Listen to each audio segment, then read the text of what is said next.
I know. Look, I know it's the season to be jolly, but that doesn't mean you should be exchanging underwear here in the studio. Oh, what's going on out here? Why? Everyone is here tonight. We're all here. The pages have been passing around that funny eggnog. We've been drinking that. Oh, you know what it is, really?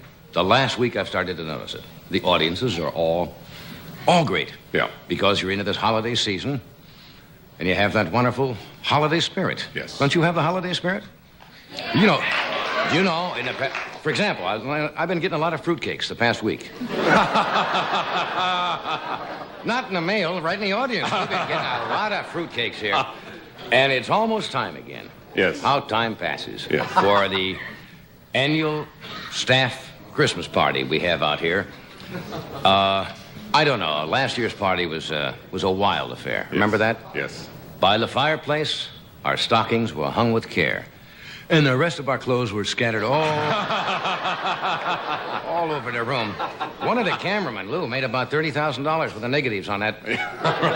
Kept his whole family going all last year for the party. But you see, you know what happens at office Christmas parties?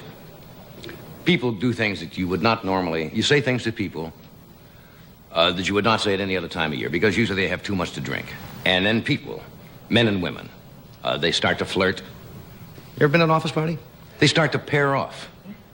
They do. You find it. And last year, even Tommy Newsom, who is not used to drinking, Tommy Newsom ended up at a motel here in the valley with the Christmas tree. They were taking pine needles out of his back for a couple of months. But the NBC office party, it's an annual event out here, and it's the one day of the year the executives don't drink. That's the one. What was that again? That's the end of the joke right there. Yeah. Well, you've been at a Christmas party with the NBC executives? Yes, I have. It's really weird. I met the head of West Coast programming, wished him a Merry Christmas, and he just stared. He was waiting for an okay from New York. Yes. Rum-bum, yes. Well, what else? You haven't done your shopping yet, of course. Not yet. Yeah. You know the perfect gift for a kid who has everything? What? Batteries. That's right. Right. He's gonna need... You know they have electric shoelaces this year? I can wait it out. Christmas Eve here in Burbank should be exciting. All the kiddies get around and trim Yule Gibbons. That's what they do, all right. Would you like a little, historic? Whatever it is, they'd like You'd all like a little, okay. A little historical news? You don't care, huh? You may have read this in the paper. Somebody says that America now may have been discovered, not by Columbus, but by a Chinese monk in 499 A.D. Yeah, it was in the papers today. He discovered America. And then 2 hours later, he was hungry for discovering Greenland.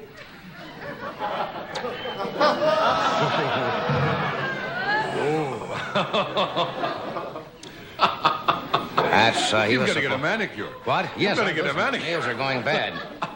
Okay, enough historical news. How about...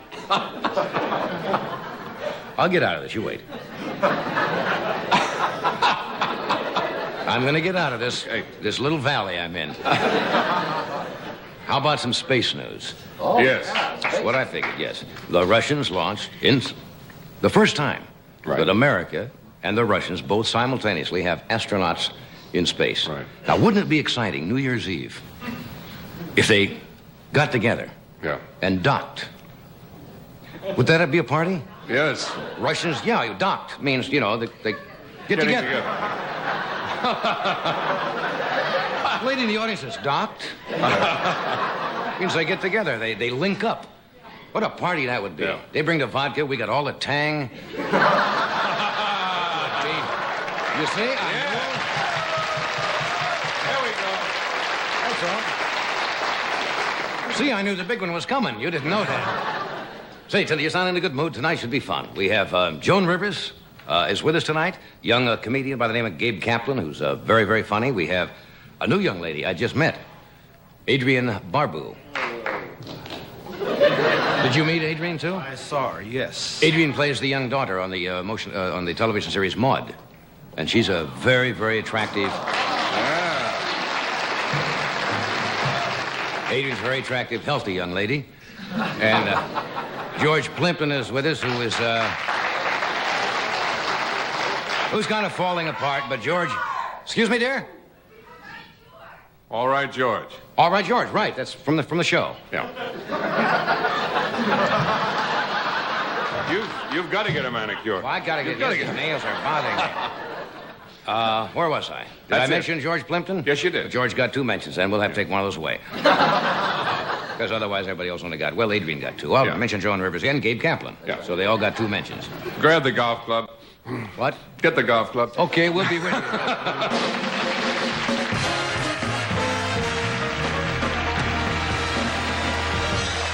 We'll be back after this word. Thank you.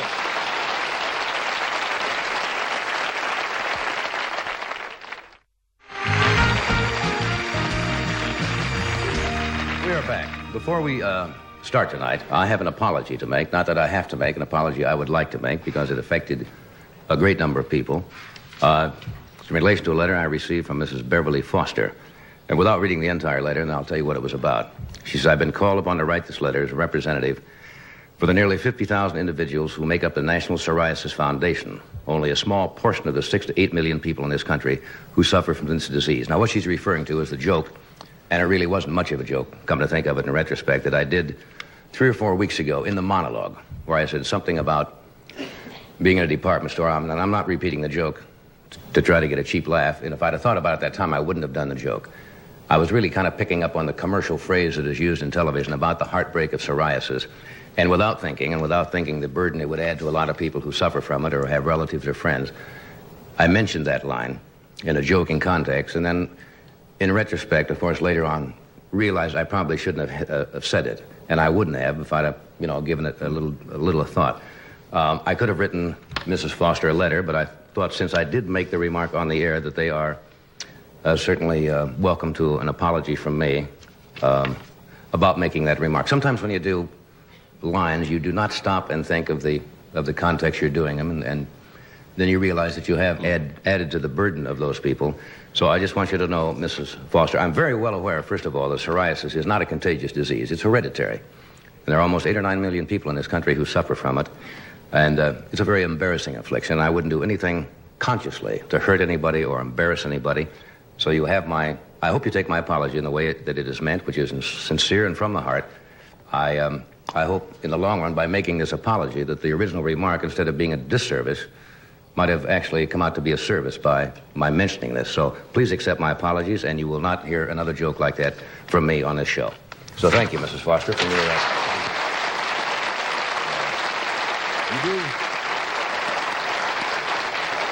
You do dumb things occasionally when you're doing a show like this, and when you do dumb things, you do dumb things. And in retrospect, I wouldn't have said that. You see, if I'd have said measles or something, everybody would have said, okay, because everybody catches the measles. But the other thing was wrong. It's too personal. So you were in Florida. I was away. Yes, I had 4 days off. I didn't hear from you at all. What? You always say you're going to write, and you never, not a gift.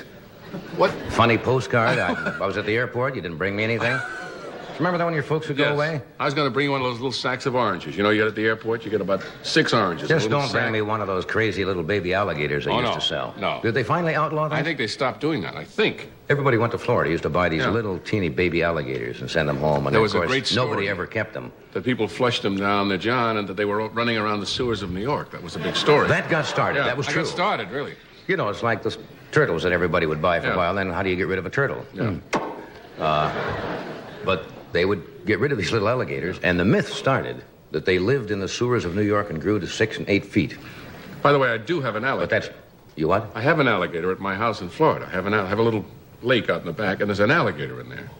But what is that for? Just to keep... No, he's just there. You can't stop him. He's there. Skipjack, I call him.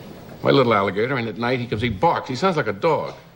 Well, you probably think it's an alligator. No. You probably went out there one night and you heard this. He's got a dog in the backyard. Hey, look at that alligator, man. Look at the teeth on that thing. You were bombed. Why don't you apologize for that and tell him that you were bombed and you mistook a dog for an alligator? I have an alligator. It's a common He was out sunning himself. It's a common mistake. He was out sunning himself the other day. Oh, hold it now. I mean it. Alligators don't... They've got to stay pretty much in the water. No, They don't he come was out out. and sun themselves. He was out sunning himself for an hour, and you know what he's crazy Could it about? have been a big purse? He did have a funny mouth, had a zipper mouth. You know. Of course. You know what they eat? You know what they love? Marshmallows. They're crazy about marshmallows. Let's let him roll with this a while. Okay, you got this alligator that's out toasting marshmallows in your backyard. Is that about it?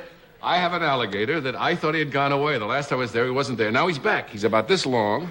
I swear, I'm telling you, there's an alligator in my little pond. And you feed him marshmallows? I feed him marshmallows, and he's the fastest thing you have ever seen in that water. He goes like a dart and gets that marshmallow. And you know what they can first... They say to humor them when they... Usually they start seeing, I think it's little mice. I saw... Remember Ray Milan in Lost Weekend? It was a little mouse, but you went right to an alligator. I saw an alligator. You didn't even go through that... Yeah. No. Way up. Transgressions. I go right to the biggie. So this alligator comes up and barks. They bark. They make a sound. Yeah, he goes and gets the paper, I suppose, huh? No, once in a while, my pipe and slippers. They make a sound at night. He'll be your slippers if you... Tell me about the sound they make at night. It sounds like a barking dog, I swear. Now, this is the truth.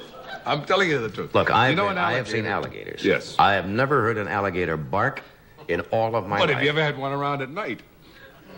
No. Okay. No, you got me there. Okay. At night, the other night, I had the windows open. I was listening to him. He was barking. I swear. Do you know that he, for a short distance... Type of a thing, you mean? Or... I'll tell you, that is one of the best alligator imitations I've ever heard. That's a dog. Well, that's an awful lot like my alligator. So at night he barks. They bark and you run and go out and get your marshmallows. I think he's calling to another alligator. But he was out sunning himself for an hour the other day on the edge of the pond. Why, do you have copper tone on or something? I bet you have one of those little shades you put on like this. And you ran out and get the marshmallows, and you go out in the middle of the night and feed this alligator? No, during the day you feed them. I don't go out at night. They can outrun you on land for a short distance. What do you mean an alligator can outrun me on land? An alligator can outrun a man on land for a short distance, but if you turn, you can evade them. They cannot turn. They cannot make sharp turns.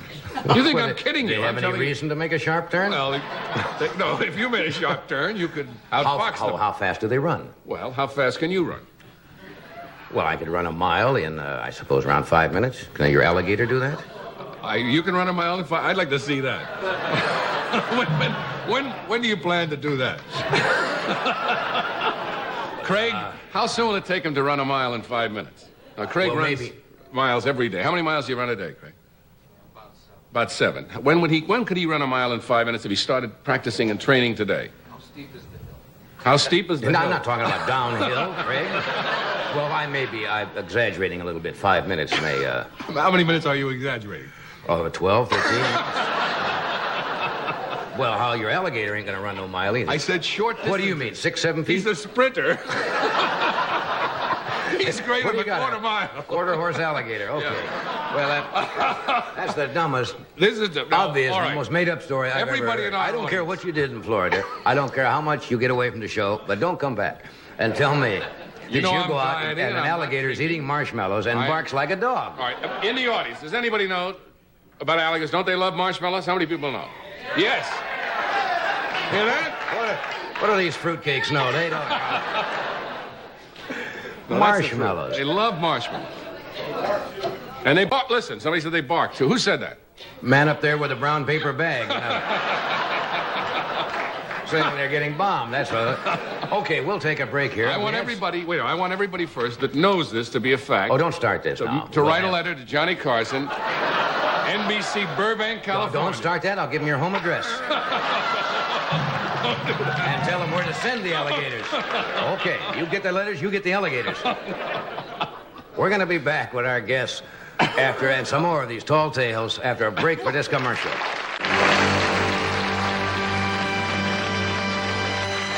We are back. Well, that's hard to follow.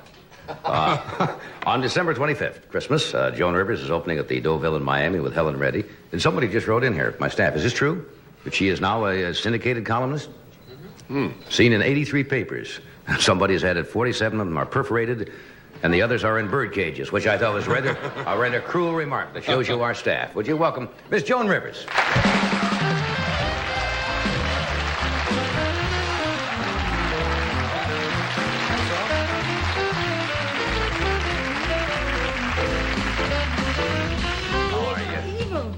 Yeah, wasn't it something? Somebody wrote that. They're evil. Yes, I want to excuse... Last time you were here, you were elegant in a simple black long dress. Yes, well, I said it to be clean. And you look like you're going to Yule Gibbons' house in this. I don't know why he intrigues me, but... They told me it's smart, Henry Bendel. This was it. No, this is because of the fuel shortage.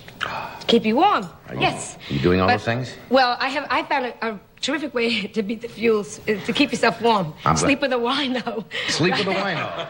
I didn't think of that. I just thought of that, John. I shouldn't have, because it starts the whole thing going. Yeah. No, you see, now I just introduce you as Miss Joan Rivers. Yes, Ms. But you're not Miss, obviously, because you're married to Edgar. Yeah, well... But most professional women do not use their married name, but I shouldn't say Miss, should I? Just Joan Rivers, but not Miss. Anything. Ms. Do you like that? I can't stand it. Ms. No, because I worked so hard to get married. It's like I want to throw it in everyone's face. Yeah. Mrs. Ha-ha! You know what I'm saying? Don't care for that. Miss. I would like Queen Joan Rivers even better. Well, you're stuck with Miss. But my anyway. hairdresser got that, so... Well... Happy holidays, Happy holidays. Yeah. Yes, and I'm saying this to you and to everyone, because I am not sending Christmas cards. Gave up on it. I did that 3 years ago, and a lot of people have, because it became almost uncontrollable. First of all, they don't come on time, because the post office, what I think about them already, you know, they have that big sign that says on the post office, what is it, the mailbox, because I don't send anymore. It says, like, pick up at 10, 12, and 2. That has nothing to do with the mail. That's the girl that works the corner. I didn't know that. It's just a... That's a... So, You know why I gave up Christmas cards? Because... all the people and friends you try to remember, it always would happen like the 23rd or 24th. You would get one and you'd open it. You'd say, my God, we forgot the Wilsons. Now, you'll run like crazy to get a card, and there's nothing dumber than getting a card special delivery airmail. They know that you done forgot them already. And you just can't keep up with it. Also, the expense. You know what I used to do the last year when we sent them out? Like if I was sending a card to you, right. I would put you where it said from, and me where it said to, and no stamp, and I throw it in the box. So it would come back to you eventually, right? That's crazy, Rita. Took you 8 cents to... No, I liked you. But, I don't like any utilities anymore. Right. I mean, Are you at war with the post office? Oh, and Western Union, I am so sick of them. I can't take... They have a big thing now, a telegram at late at night, 60 cents, 15 words, but they choose the words. I mean, everything's got a gimmick. I choice, they hang up. Did you know you can't send a telegram out here? One night, after 10 o'clock at night, I called to send a wire, and it was important. I wanted him to get a wire the next day. From Los Angeles, I had the supervisor of Beverly Hills, and those night supervisors are a lot of fun. You have to talk to our office in downtown. I called downtown Los Angeles, and it was only 10 o'clock at night, and I said, I'd like to send a wire so they can get it tomorrow morning. I'm sorry, we don't open till 8. And I said, but isn't this Western Union where you advertise, you know, the quick way to send greetings and so forth? Yes, but they close at 10 o'clock. And I could not find one place in the city of Los Angeles, which sounds like kind of a dumb service, doesn't it? Oh, I hate That's the idea of having something like Western Union is to... Because America, we've been taken down the garden path by everybody. The phone company, the lowest. No, I'm sorry. And you know this, the lowest. Yeah, they always have the ads about operator of the year. You always see, like, Harriet Schwartz's husband was locked in a steamer truck. You know, oh, no. Right? Hysterically, Mrs. Schwartz spoke to operator Susan Hill, who calmed the hysterical woman down and talked to her for 26 minutes while the husband suffocated in the steamer truck. She was screaming, get a doctor. Easy, lady, easy, lady. Harry. Whatever happened to little Western Union boys? You used to see it. They used to come around with the little caps. And we're so... You can't get a telegram delivered anymore. No. They want to phone it. They want to call you and read it to you. Which is... That's true. Yes, so they will ring. So then why not just call yourself? I'll call myself and disguise my voice. If I want, if I don't want to... Western Union. Yeah. Mr. Carson invited to a party. You wouldn't know it's me. They hardly ever deliver anymore. But like the banks. I went in to open a bank account. I had $100, and they give you a form. They want to know my name, my married name, my single name, where I live, and where I live formerly. I'm giving them my money. And I said, I want to meet the bank president. I want to know his name, his single name, where he lived formerly. He's taking my money. I mean, the whole world is crazy. Yeah. Crazy. But who do you argue with? You see, you can argue with the phone company, but you got no place else to go. Oh, but when they say, do not fold, mutilate, or spindle on that bill. Don't start. Oh, don't start. You shouldn't even say that in jest, because once the people start doing that, you know who'll pay for it eventually, don't you? Right back to the customer again. Yes. They'll just add another 2 cents on or something. That's what gets me so upset. Like, you talk about the telephone company, which I've talked about before on the show. You call information, you know. First of all, you get Eva Braun. She's working for them. I don't know. Miss Braun! So order, here, I'd like the number TWA. Can you spell it? I mean, it's just... I like it when you call information. That number is in your directory. And I said, if I had a directory here, I would look it up, which I normally do. I try to look it up, but I figure, why should my fingers do the walking? My fingers should walk to write a joke. Everybody should do what they're going to do. Right? It's very... I mean, I don't know... They're starting to charge for that, are they not now? Yes. In for calls to information, they're going to charge you for it. You're not allowed to discuss that, though. They get very... Oh, you have to pay for everything. See, that's what upsets me. Even like, we have a house, you know, which we bought. And we just found out the termites. I mean, it's just like... Didn't you get the inspection before? We did, but go find the inspector. He's down in, you know, San Juan going, Merry Christmas. I mean, he doesn't fooled her, didn't we? I mean, I have a... You know who's decorated my house? No. Again, you shouldn't save money. Like we talk, you try to... They take. I got my hairdresser, Mr. Phyllis, to help me. And that... He should be rather creative. Look at this. I should have known. But he claimed that he was very man. You know, he kept saying to me like, I'm not a sissy. You know, he kept telling me during the war he was in uniform. And I found he was a Rockette. That's a uniform. He didn't lie. He didn't lie. Guy has done my house. Well, what is it? What does he do? We're going to have to take a break while you pull yourself together here before you start this insane giggling that you get on when you get on this show. We'll continue a moment. We have a word here, but we're coming right back. Stay with us. Thank you, Doc. We're back. You don't want to talk about decorating your new house? Oh, I have to decorate my face. Are you... you're not going to start do the self-deprecating stuff again. Well, when you work, I work full-time. I'm writing a column now. And What is the column you're writing? I'm writing a humor column.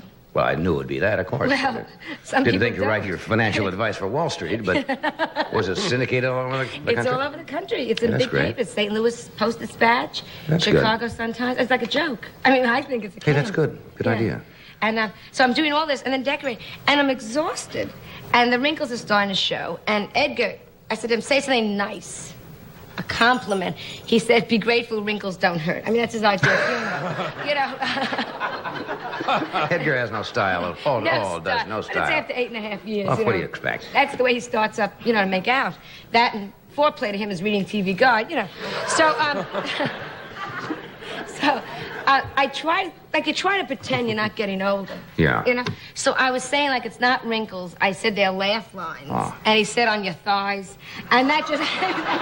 Well, you laugh all over, that's all. A jolly person. It really bothers you, doesn't it? Oh, sure. Yeah. So I'm trying to gain weight because it's true. I think when women that are a little heavier, they don't look... I mean, so it's a little more flesh to cover, yeah. But the thing is, if you gain too much, then go try to lose it. You know, because I was a very fat kid, and I'm scared that it's going to just go up again. It still goes back to that, doesn't it? You're afraid of getting chubby again. Johnny, I mean, my mother said I was the only kid you ever saw that wore out a fork. I mean, I was fat. You know what I'm saying? Wore out a fork? It took him 3 days to pierce my ears, and there's a fat. And it's hard. Would you go in for the whole thing? They had on one of the educational channels one night, they actually showed cosmetic surgery in detail, which was not too easy to take.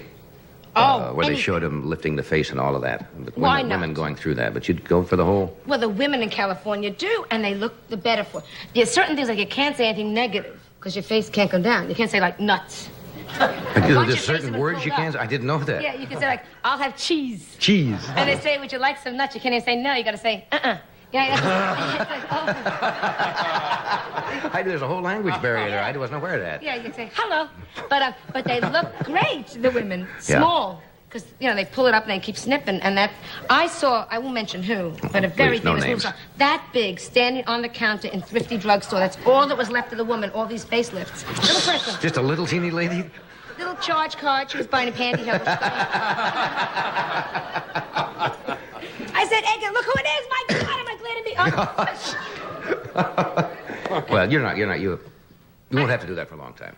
Oh, well, I just want to look good, because I live in California, and that's all part of it, you know? Because there's no mystique in this town. I saw Richard Basehart, the truth, buying a plunger in Beverly Hardware. I got so depressed. Because A star shouldn't be worrying about toilet problems. You know what I'm saying? I mean, here's a giant actor, and he's saying, have you got a plunger? Well, you have to do those things. That's part of life. It's wrong. Not for you. There's no mystique anymore in this town. I went out with the motion picture era. The big, It's gone. Now, and I'm glad I live here. Melissa's very happy here now, thank goodness. How is she? She's got to be 3 years old now. 4. No, she's going to be 5. Well, she should be, yeah. Yeah, she should be. I go along with anything. I'm right on top of it. But the only thing is, again, like out here, the doctor, she's very happy, except I can't find a good pediatrician. It's very strange out here. Tough, huh? They're mean. Yeah? What do you mean they're mean? Well, no. What do you mean mean? What do you mean mean? She goes to a pediatrician. In his office. Yeah? There's a picture. A picture? Of Santa's funeral. Of Santa's funeral. That is a mean... That's not mean. That's a mean pediatrician, yes. Taking the kid, he's examining, you see Santa, Mrs. Claus going, and little reindeer's crying. See, because I'm used to doctors. My father's a doctor. I'm used to doctors not getting a little drunk. But I've never seen anybody mean. No. Like my father, every once in a while he would get like a little tipsy, and you could always tell, because during an operation he'd say to the nurse, does that look right? So you could always say, oh. Keep him away, or else he would take a rubber glove and blow it up and do a milking. Oh, one of the old, that old joke. While the patient was going, please, doc. But I've never seen mean before. Yeah. You know, I had a drunk, well, we've talked about this too. I had a drunk intern deliver me. But that was, really? The worst. Johnny, the worst. I mean, he knew I was in show business. I had the baby, he screamed, one more time. I mean, just like, you know. Is that the one that had his gloves pinned to his... I remember that. Yeah. Said he was a little young, huh? A little young. How young? But otherwise, Melissa's very happy out here, thank goodness. I think it's a great place to grow up. Well, when you're young, that young, she was born in New York. Yeah. There wasn't a big change because she's too young. Except, I'm not even sure if you realize that I have Melissa. Again, it's California, and if I had lived in New York, I would know who I'm feeding now. But in California, because in New York, they walk to school, the same kid comes back. Right. California, you know, every mother drives the child to school. You're aware of this. So every morning, 8 o'clock, the lowest. You have your nightgown on, you put your trench coat on top with the sunglasses and the curlers, and you drive the kid to school. And you tell yourself you'll have a good relationship, but all you say in the whole car is like, shut up, we're on the freeway, sit back, right? And when you get to the school, they open the door, the teacher pulls the kid out, and you keep moving. Because behind you was another mother in the nightgown with the thing, and they say, shut up, right? Then at 3 o'clock, you pull up, and they open the door, they throw the kid in, you keep moving, because the mother behind you with a waxing appointment who's going like, hurry up. So they threw in the wrong kid the week before Thanksgiving. They threw in a Chinese kid, but great looking, and a terrific pair of shoes, so I figured, I'm keeping him. Keeping him. And Edgar hasn't noticed. Do you want to hear tragic? Oh. Because he reads the paper. Doesn't know. He doesn't know. He says, good morning, Daddy, you know. And he says, good morning. And the kid is sitting there eating, you know, cereal with chopsticks. Doesn't notice. Nothing. And somewhere in Beverly Hills, there's a little Jewish girl with hairy legs. I don't know. And they don't notice her either at the other house. That's tragedy. I bought my kid a bagel. She wears it like a bracelet. I mean, the whole thing is... What does they know? What does she know? But she's great looking. That wonderful almond eyes, the black hair, which is very important for a girl. It is a little strange out here, isn't it? Very strange. I fit in perfectly. I have a garden. You talk about strange. I mean, like, this is Hanukkah now and Christmas. Right. So I wanted to give my gardener a gift. So I said, what religion are you? And he said he's a Nazi Quaker. I mean, you hear... A Nazi Quaker? A Nazi Quaker. How does that work? Glad you asked. Every Friday night in the they go down to the valley. Right. And first they declare war and then they refuse to go. I figured it was something like that. It's a very strange thing. It certainly is. It's strange around here. You know? Oh, yeah. We have to take a brief pause here, but we'll be right back after this message from Sunbeam.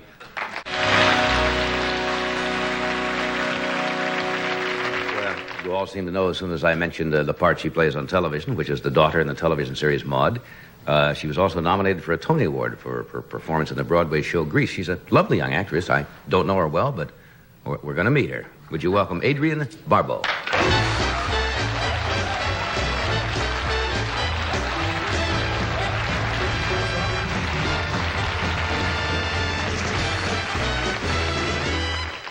Welcome.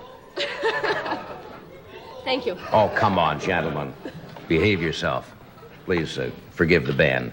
It started early. Did they? Started in the makeup room. Yeah, they have the tendency to become animalistic. They lead sheltered lives out here. I love it. Yeah. All the audience knew right off as soon as I said, isn't it funny? They knew the parts you played better than they knew the name. Does that bother you at all? When I said Adrienne Barbeau, people didn't know, but as soon as I said you played the daughter in the television show Maude, which is a big hit, right away they knew who you were. It doesn't bother me. I'm just happy to be where I am, at this point. Yeah. And it's not a name that anyone would remember. So they call me Carol, or Maude's daughter. Yeah. On the contrary, that's a very pretty name. Barbeau. Is that, My father's French. French? And my mother's Armenian. Yeah, it was a mighty fine combination. Thank you. Yeah, it's almost like Nazi Quaker. What do they do? It's your first time with us, isn't it? Yes, and I'm a little nervous. You shouldn't be. Everyone says that, and somehow, I guess you frightened me a little bit. And yet, when I met Johnny backstage, it was all gone. So I feel much better. Yeah, well, just think of me as your father. All right. But not too long. Don't think of me. That's all, because you're quite young. I mean, I could have a daughter as old as you are, and that really kind of, in a way, makes me sad. Because you have to be in your early 20s. Oh, you're dear. That's lovely. Middle 20s? A little more. Really? Well, I'm anyway. 28. Well, I could still be your father. Yes. You could be my lover. What? You could be my lover. What the heck? You say... I only say that because I've had them who were old enough to be my father. That's why I say it. Really? Oh, I love older men. Well, all of a sudden I've been rekindled. Why is that? Why do women say that they like older men? It makes guys your age angry sometimes. But that's always true. I remember in high school, the girls that were my age were always going with the senior boys. If you were a freshman and there was a very attractive girl, they were always going with a fellow that was 18 or 19. And when you were 15 or 16, you felt like such a klutz because they wouldn't date you. And when you got to be 18 or 19, there were no girls left in high school because they were going with the guys in college. Right? That's true. And what is that? Is it... Well, let's see. I do say... Because physically boys mature, don't they, just as fast as girls? Oh, yeah. This last year, as I've gotten older, suddenly all the men who are older are unavailable. And I find myself looking at men who are younger. For the first time in my life, I never thought it could happen. Yeah, well, that's interesting. Is Maude the first big important thing in your career that's happened to you? I mean, with this kind of aside from exposure? Grease was the musical that I did on Broadway, which sort of led to Maude. And Maude's the first television thing I've ever done. Yeah. So it's Are you from New York originally? Born and raised in Northern California and moved to New York when I was 19. Yeah. Now, all by yourself? I didn't know a soul. I was working for a termite control. Seriously? Seriously, for Boney Termite Control, working for a termite control. What do you do for the termite control people? I mean, you weren't an exterminator. No. I answered phones, and I was doing little theater at night, and met a girl who'd been in New York, and she said, you should go to New York. That's where it's all happening. So I saved my money. I didn't know a soul. Just turned 19, packed my bags, and went to New York. It takes a certain amount of courage to go to a city like New York all alone. I didn't know. If I knew then what I know now, maybe I wouldn't have done it. So what'd you do when you got to New York? Well, Did you have any kind of a job at all? I started working as a barmaid. Yeah. On 49th Street, and then I worked as a discotheque dancer. All the dregs, the worst jobs in the world. But, You were a barmaid? Yeah. That's got to be difficult now for a pretty young girl. I worked in a place where we were very well taken care of. And I was sort of strange because I was probably the only straight chick in New York, when I got there, 19. And, very strange. The only virgin in the town, I think, when I got there. But, it didn't last long. It didn't stay there. No, there are other. You don't want people to think that there are not other virgins in New York. There are. There are. I know some 4- and 5-year-old girls. Now, come on, folks. I don't want to get in trouble again. A little humor there, maybe not too good, but But there are, you were in with probably a strange crowd. Working as a barmaid, you would tend to meet yes, a little kinkier group. Yes, I met a man who told me he was Philip Roth, and I loved it. The guy who wrote Portnoy's Complaint. I know Philip Roth, and we started going out, and I was so pleased. I knew Philip Roth, and then one day I went to the library and bought the book, or took the book out, and turned it to the back cover, and there was a picture of Philip Roth, but it wasn't the man I knew. The guy told you he was Philip Roth, and you bought that? Roth share. Yes. What would you expect to win by that? My virginity, I suppose. I don't know. It was a... Well, It was a good line. Did it work? As long as we're into this, On nationwide television. I don't want to get too personal, but since you brought it up, I'll pass on that we'll one. pass on that question. Yeah, the old Philip Roth trick. Yeah. It's been used once. You shouldn't use it again. Yeah. You said you were a dancer? I was a discotheque dancer, yeah. The go girls? Yeah. Yes. Yeah, it was a terrible job, but I had to work at night. Yeah. To make money to pay for my classes, and because you had to audition during the day. Were you one of those girls that they up in the cage? In the cage, right. It was a nightmare. Trekking out to New Jersey every night on the tubes and the subways. And... Boy, that's interesting. Now, where'd you live in New York? I lived in the Village. When I first moved to New York, I had 2 roommates, which was a mistake. Why is that a mistake? I answered an ad in the Times. 2 girls were looking for a roommate, you know, and I gave them my money and moved in, and one girl turned out to have a drinking problem. The other one used to bring men home all the time, and I'd come home and there'd be people in my bed. It was terrible. That was old Philip Roth. The old... That guy got around, didn't he? So I moved to the Village, and I lived there until I came out here. Yeah, you've had a very interesting, varied career so far, and certainly not over yet. It may be after tonight. I don't know. No, it won't. You seem like you're very honest. A lot of people wouldn't, say those type of things, and that play a demure and quiet, that you don't know anything at all. And you're just being honest, right? Right. Well, some men love their stereos as much as their wives. Listen to 2 Marantz owners. We're back. Gabe Kaplan is with us tonight. He kind of started on our show, I guess, in a way, his first network appearance. He's a very amusing fellow. He's going to follow Doc into the Tropicana Hotel and appear on the same bill with Anne Margaret, I think, around the 28th of this month. Is that when you close, Doc? 27th, 28th? He opens 27th. And it's easy to follow, Doc. You just look for a trail of sequins. And there he'll be. Would you welcome, please, Mr. Gabe Kaplan.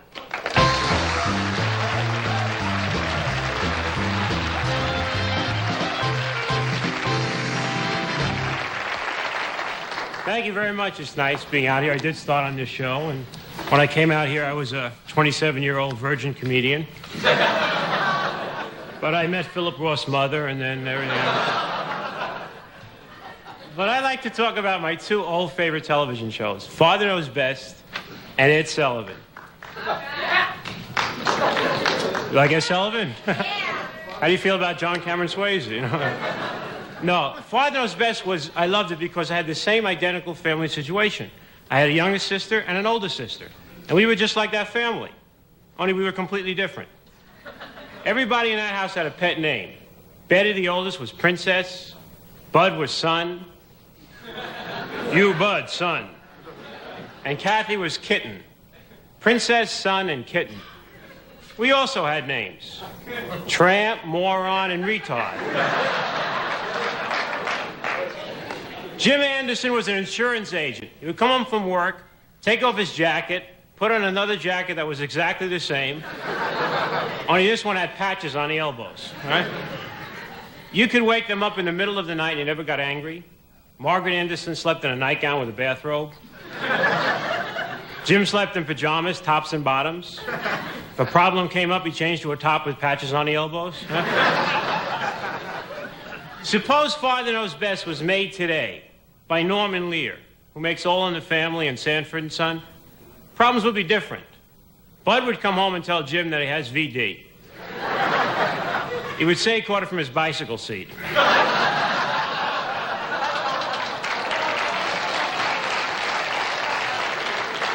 Jim would tell him to take the bicycle seat down to the Board of Health and get shots for both of them. Margaret wouldn't know what to do, so she'd bake a cake. Jim and Margaret might join Springfield Swingers Club. Get one last shot at it. Send the kids away for the weekend. Margaret would get into the mood, make some obscene Jell-O molds. Put them on a table, shake them around a little bit. Look at that, Jim. Anxiously await the other couple. Bell would ring and in would walk Ozzie and Harriet. Ozzie would say, we like those pictures you sent. We've never seen a naked man with patches on the elbows before.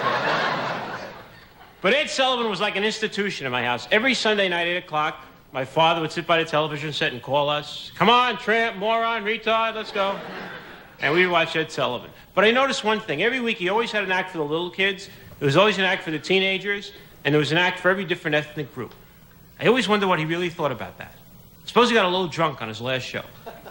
And after 23 years, Ed Sullivan came out. And he said what he really thought about his show and his audience.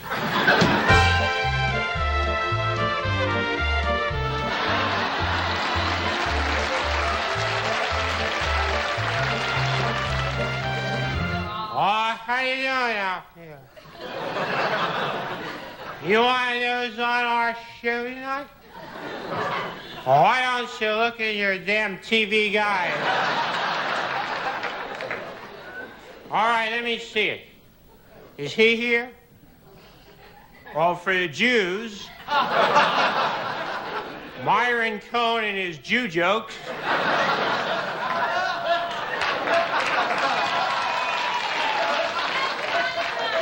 For the Negroes, James Brown is going to come out here and do some of that soul crap.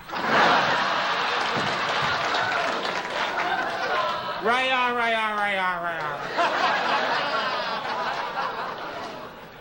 From Italy, the magnificent Italian acrobats of Vacaccia, Vacaccia. Oh, I don't know what. Is that you? Oh, what's your name? Vacaccia? Say you speak English? Speako Englishy? Oh, what's your name, oh? Same to you, dear.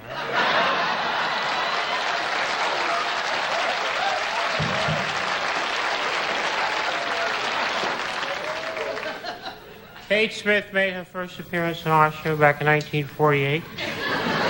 In all the years, Kate Smith has graced our stage 52 times. Now, I'm sick of looking at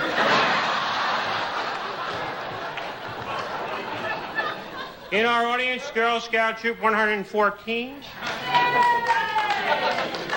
I'll stand up and show us your cookies.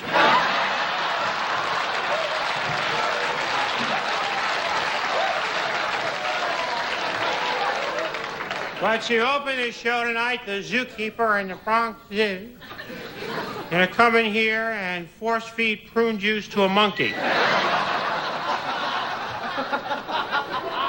All right, so bring in your monkey and sock it to him. Where's your monkey? He doesn't want to do it? Well, bring Kate Smith in here with you. Come on, Kate, we got a surprise for you. This will help you get your moon over the mountain.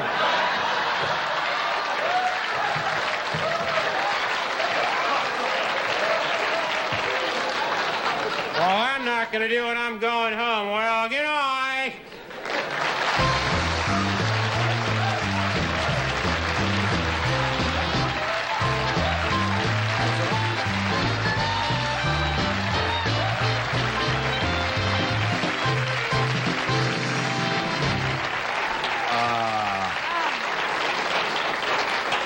First time I saw you do that, you had me on the floor.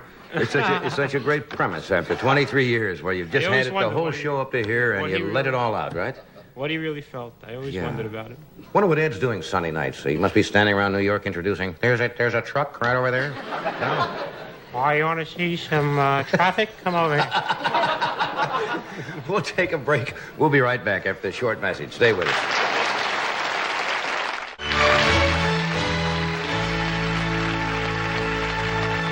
Back. We could sell another show during that commercial break. Yeah, that was in there. You just joined us. My guests are Joan Rivers, Adrienne Barbeau, and Mr. Gabe Kaplan. It's going well, isn't it, for you the past year or so? Everything is going terrific. That's I really owe a lot to be on this show. You know, every 6 weeks, everybody watches the show. And going into Vegas, you know, right after Doc. Yeah, that's great. Is that your first My first Vegas. First go around in Las Vegas? I was talking to Doc behind. He said he went in right after Ed, and it was terrible. He had to get the alligators out of the dressing room. Do you buy that story? You buy that? No, it's nice. It's the first night of Hanukkah. I'm happy. That's right. That's right. It is Hanukkah. I heard somebody say that. It's a happy Jews in the audience. That's a happy holiday also, though, isn't it? The only thing I didn't like about Hanukkah when you're growing up is you don't have a mythological figure to identify with. But I heard that here they've come up with a new Christmas figure. He's in some of the parades, and his name is Santa Claus. I didn't know that. Yes, he's just the same as Santa Claus, only he doesn't wear red and white, he wears blue and white. And no elves. He has a short team of trained Jewish tailors. And no reindeer. Santa Claus can be seen cutting through the December sky in a black Eldorado.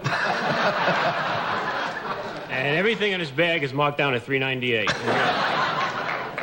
Now, will you get in trouble with people like that? Will they write you and say, now that's a put down and so forth, and ethnic joke? You run into any problems with your stuff? No, I never get... I got one bad letter in all the times, and it was about the Ed Sullivan thing. Yeah? Somebody didn't What didn't they like? They just didn't like the fact of saying for the Jews and for the Negroes. They thought that was in bad taste. But I've never gotten any bad mail. In fact, I do that bit about the old people on a dating game in Miami, and when I go to Miami, if I don't do it, they get angry. Yeah, you do a wonderful... That bit about the old people. I want to hear that. Let me hear that. That's fun. I want to hear that. That's right. You do a wonderful chunk on that. Somebody said you got something that ties in with Christmas, a little chunk of material you're going to do? Right. I was watching, all the Christmas shows, and the same ones are on every year, and A Christmas Carol will be starting again, And I could not relate to A Christmas Carol because it wasn't a contemporary story, so I'd like to change it. I hope Dickens will forgive me and do my version of A Christmas Carol. Well, he may never know. He may never know. All right. Yeah, your version of... Yeah.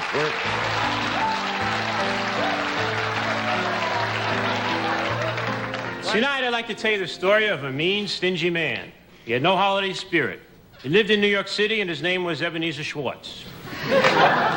Ebenezer Schwartz owned and operated a dirty book and novelty store on 9th Avenue, where he employed a faithful black worker, Bobby Lee Crotchet. Every year, Bobby Lee wanted a day off. Mr. Schwartz, can I get a day off? You want off? Off you want! Why don't you straighten out the vibrators? And no more having lunch with the inflatable women.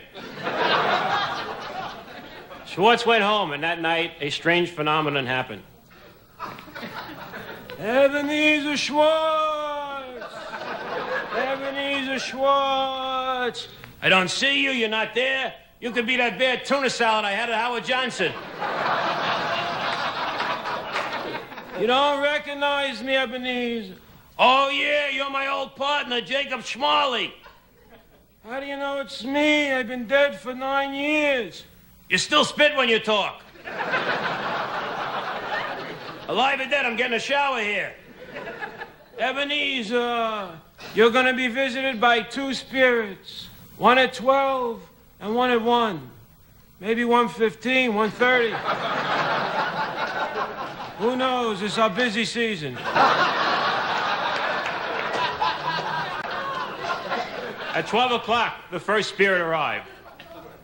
How you doing, Ebenezer Schwartz? Nice place you got here tonight. You know what I mean? Oh, you think it's easy being a spirit? I'll tell you one thing. You get no respect. No respect at all. I gotta show you a few things, Ebenezer. This is you as a little boy. Where's your parents? My mother always wore a monocle. One day she was killed by a deranged Mexican who thought she was Teddy Roosevelt.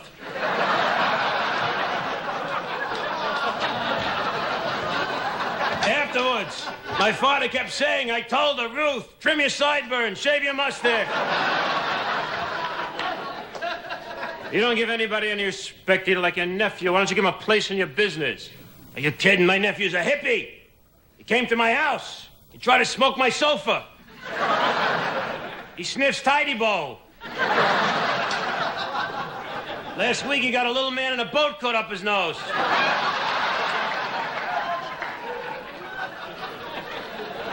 At 1 o'clock, the second spirit arrived. Are you the second spirit? Why don't you say something, second spirit? The other one couldn't shut up. Speak, spirit. Where you taking me? A cemetery. Whose grave is that? They show no respect. Somebody had a picnic there. Empty McDonald's bags all over the place. Is this my grave? Spirit, I have to know. Can the future be changed? Can it be altered? Can you widen the lapels? Taking a button, sewing. Tell me, can you all speak, spirit? What are you handing me a card? I am a deaf-mute spirit. This is how I make a living. Ebenezer Schwartz was scared, and from that moment on, he became one of the most charitable men in New York City.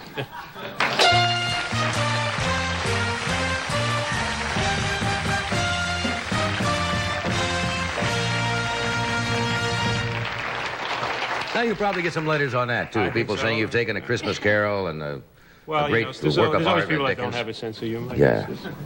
You'll have problems, but you do strange, funny things. Thank you very much. And I think when you are comedically oriented, your mind does do crazy and wild things. I don't think anybody can please anything. I'm sure Will Rogers or anybody in his time, people. I'm not comparing myself with Will Rogers, but I'm sure that everybody got letters about things. Yeah, very few things you can comment on nowadays where you won't get some mail and people will resent it. Right. So you plunge on. All right, which we will do after this.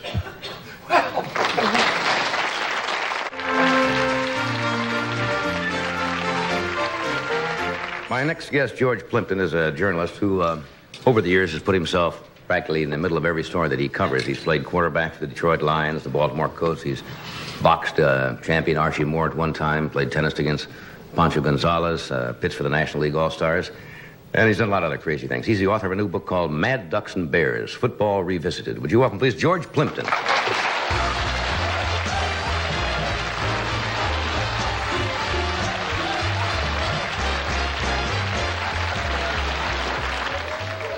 Good to see you again. Pleasure. I saw you on I guess it was a trailer for a show. I saw you swinging from a trapeze on something. Was that the latest madness that was you got they're rerunning those. That was a show I did some years ago, trying to be to join the circus, to see what the circus is all about. Became a rather strange trapeze artist. They used to call me the flying telephone pole. Being 6'4" and 200 pounds, that's a bit too much to be flying Actually, through the you did air. get up and do a thing or two, didn't you? In a manner of speaking, I used to spend most of my time in the net. They have a net, fortunately, for trapeze artists. Yes. But I finally learned to get to Of course, a trapeze artist, there are two of them. There's the flyer and the catcher, and I was the so-called flyer. And I used to spend a great deal of time trying to get to the catcher, which is what you're supposed to do. And as I say, I usually ended up in the net, and the catcher was there waiting for me for about a month. Finally got to him in the end of the month. Book's a fascinating book. We had Alex Karras on the show. We were talking about the book one night. The title, Mad Ducks and Bears, has to do with a couple of players, does it not? Yeah, Alex is the Mad Duck. Right. Alex Karras, so called because he used to sort of scuttle into opposing backfields like a mad duck. That was his style of running. Right. And then the Bear is John Gordy, so called because he's a rather furry fella. In fact, on the way to the shower, they used to say, "Hey, John, take off your overcoat." He's a very hirsute fellow indeed. That's what I hear. He was, you did the thing originally with the Detroit Lions. That was, you wrote the book, The Paper Lion, about that, right? Yeah. That was how many years ago? Oh, my God, about 10 years ago. That was one of the first adventures you got involved with, was it not? Yeah, it was. First, I did baseball, and then I did boxed against Archie Moore, as you say, which I've never written a book about. Still working on that one. And then the Paper Lion, which was participating with the football team. When you say football revisited, did you get a different outlook or insight into football players by going back and... Well, this book started off to be a sort of a manual. Both Karras and Gordy are linemen. Karras, a defensive tackle, and John Gordy, an offensive lineman. And they've always felt that linemen have been sort of neglected in the great glamour of football. People are always writing about the quarterbacks and the flankers and so forth. And they thought that, first of all, they thought there ought to be a manual about how to play in the lineup. They wanted me to help them with a chapter on the head slap, for an example. Rather a solemn book they wanted to teach people how to play in those sort of anonymous, the pit, it's so-called. Right. And I suppose the book was going to be about 60 pages long, with little diagrams and so forth. But they turned out to be so irreverent and funny about football and about their lives in the National Football League that the book took a completely different direction. I used to come to my apartment in New York and sit there and howl with laughter about what they'd gone through for the past 10 years. And then slowly this book became not a manual, but really a record of their adventures. You know, that people think of football players as really being rather solemn people involved in a very grim... Not the ones I have met, at least on this show. It's interesting. Most people think that because of the whips and the whistles and so forth, that they have to be professional, and they see them on the field, and you don't see very much laughter underneath those helmets. But in private, you're right, they turn out to be extremely Karras is one of the most amusing people I've ever met. We had Jim Kick and Larry Zonka on the show one night, and there are a couple of... Do you think in recent years, and a lot of people think that they've kind of torn the old idea of the sports hero down because there have been exposés from baseball players and saying that, we're not exactly... the knight in shining armor. You turn out to be have all the peccadillos of lots of people, and a lot of parents think, well, you shouldn't do that, to the baseball heroes, and they're as mortal as anybody else. And a lot of humor. I think the humor really is a hedge against what they have to do, because it isn't much fun having to. Football. What do? They play about 1/100th of 1% of the time that they are football players. So as a hedge, really, to survive the rest of the time, they become exactly the sort of person that you describe, full of humor, wit, practical jokes.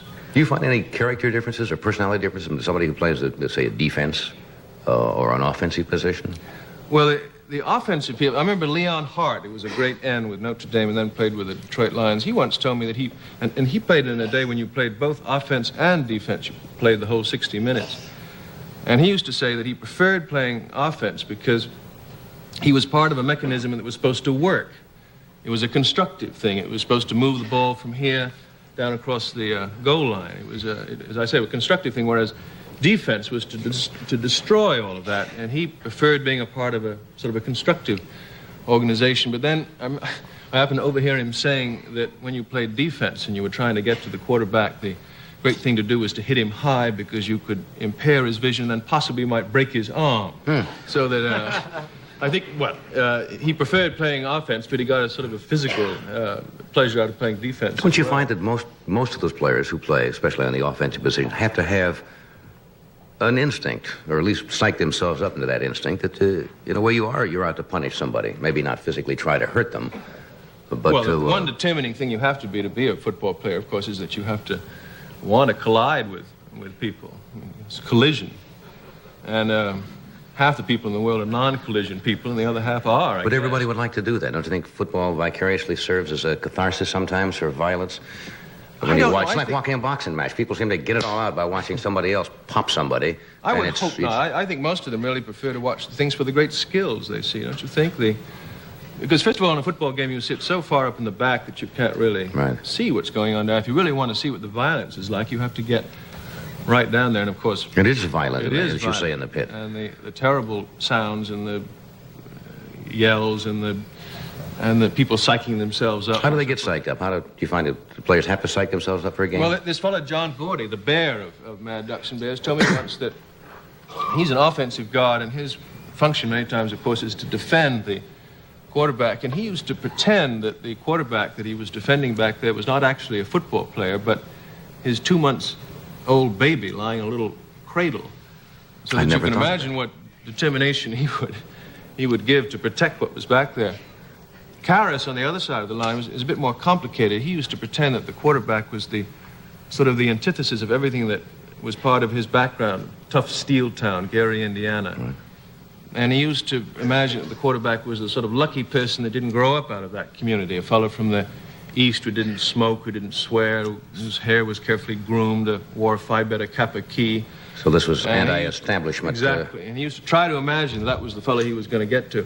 And one of the interesting things was he always had bad games against quarterbacks who came out of the same sort of environment that he did. For example... That's interesting. John Unitas, came out of the Pittsburgh steel towns, very much like Gary, Indiana. Alex Karras never really had very good games against him. It was too similar of... He couldn't imagine him as being this Phi Beta Kappa key carrying Eastern effete. And of course, Unitas is not that. Yeah. In fact, they say that on one occasion, Karras actually had an absolutely clear shot at Unitas.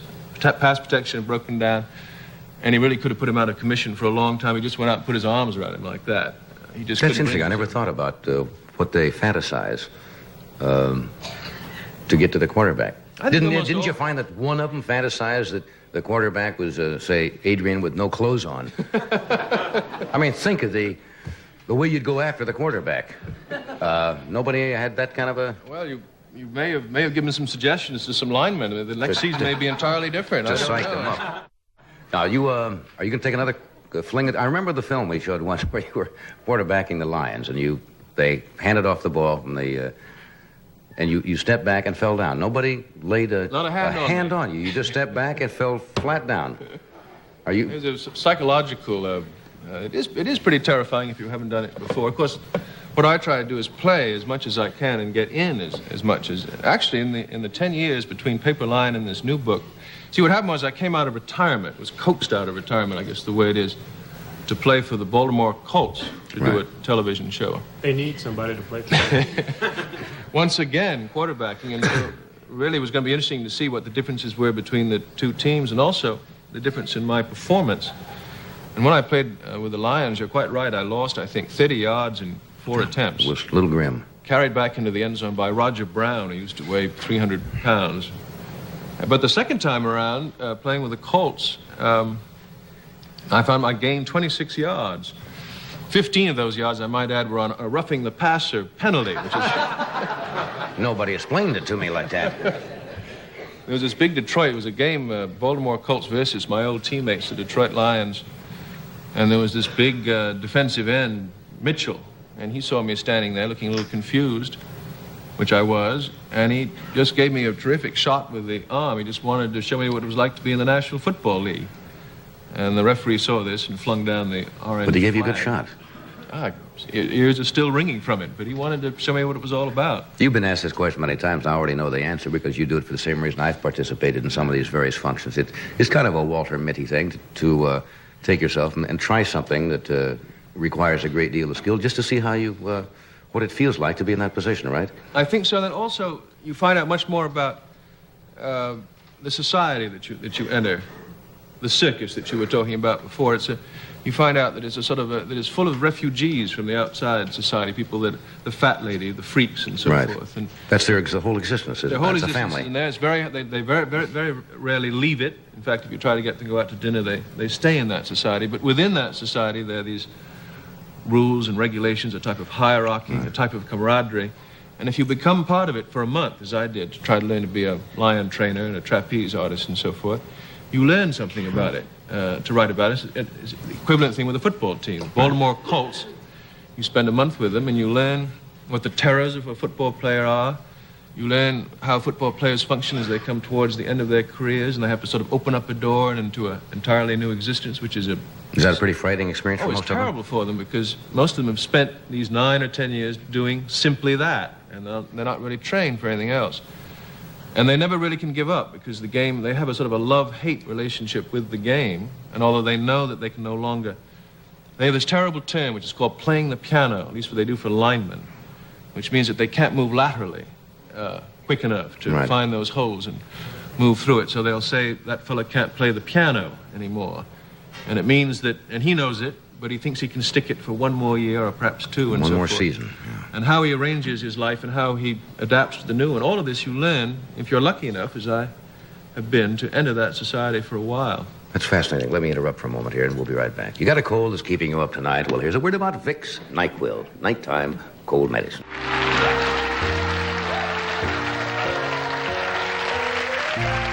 That's about a minute and a half before we have to say goodnight. Is there anything that you have not tried that you would like to get involved with in?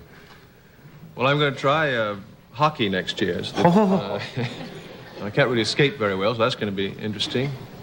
And I've also been asked by Mr. Hefner to try to take the photograph of the... I thought you said you were going to be a centerfold. That'll be the day. You've been asked by Mr. Hefner to try... Well, there's the whole business of taking that particular centerfold photograph should be... Hefner's going to be the centerfold.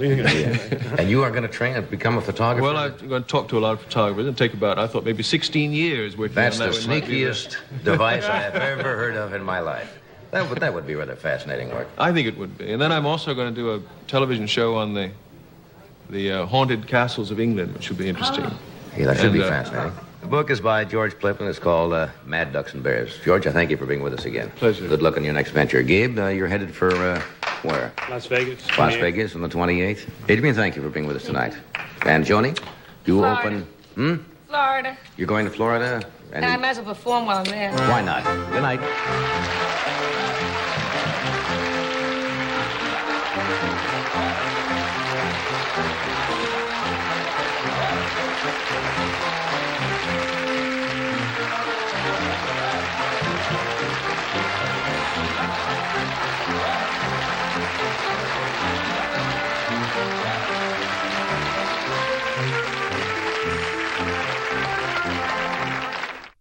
I'm humbled by that applause.